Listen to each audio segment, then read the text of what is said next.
Carl looking at live number 7 radar and what's coming our way tomorrow following this latest system the last couple days. Yeah, and it's going to be a potent storm system that moves in, and it's going to bring a lot of variations in precipitation. So it really depends on where you are tomorrow as to what type of weather you're expected to see. Right now, it doesn't look like much of anything other than just mainly rain as you get down into Tennessee, into the northern parts of the Gulf states, and back into Arkansas and even into Texas.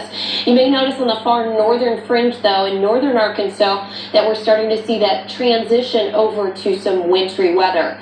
The cold air that's to the north is going to meet up with this moisture, and that's what's going to bring about the threat for snow in most areas initially. But that is going to change for a lot of us as we head throughout this storm system.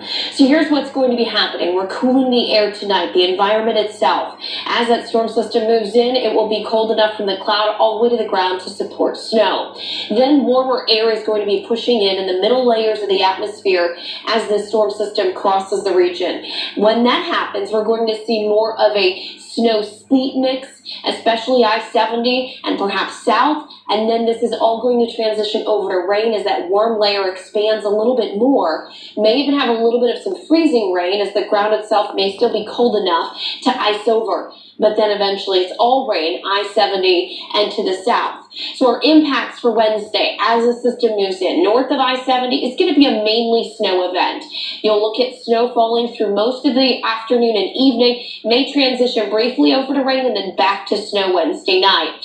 South of I-70, starting out as a little bit of some snow, but then quickly transitioning over to rain and staying that way until we get into the day on Thursday. So let me show you all of this on Futurecast.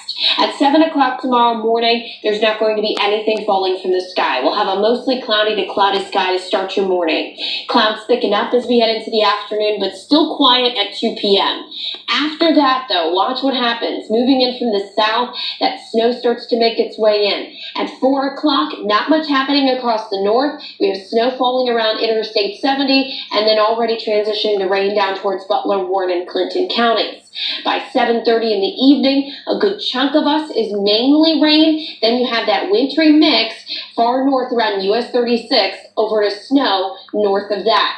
That is where we're going to see the highest snowfall totals. Then it appears we may transition to rain everywhere as the storm system is now shifting to be a little bit further north.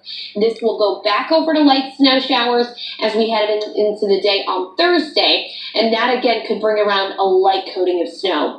Right now, I'm estimating less than an inch south of I-70, perhaps 1 to 3, an isolated higher amount up to 4 near Salina or Wapakoneta by the time this wraps up.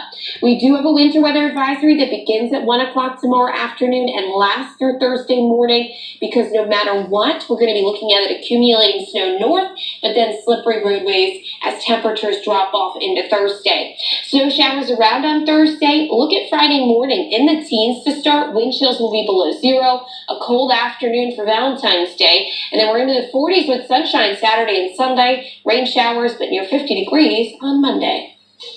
Be sure to tune in tomorrow morning at 4:25. Meteorologist Kirsty Zontini is going to be up. She's going to be tracking that latest storm system moving in for your Wednesday. And near 11,000 of couples across the country, including some right here in Ohio, do not know what is next after a wedding